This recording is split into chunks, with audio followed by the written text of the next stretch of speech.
В красном трико борется Антон Кашималонов, представляет команду спортивной школы Олимпийского резервного бассейна, кандидата в мастера спорта.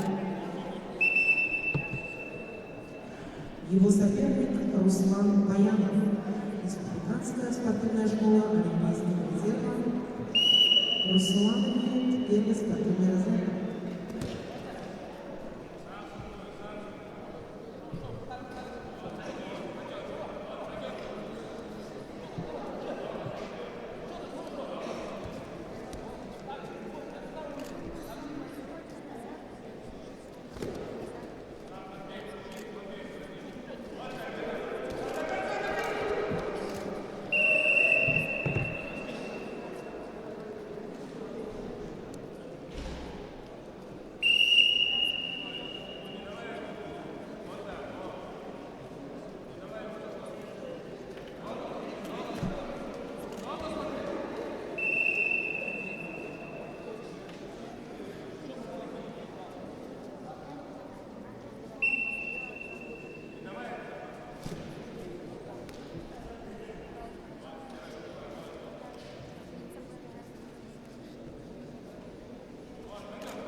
Представляем вашему вниманию главную судейскую коллегию.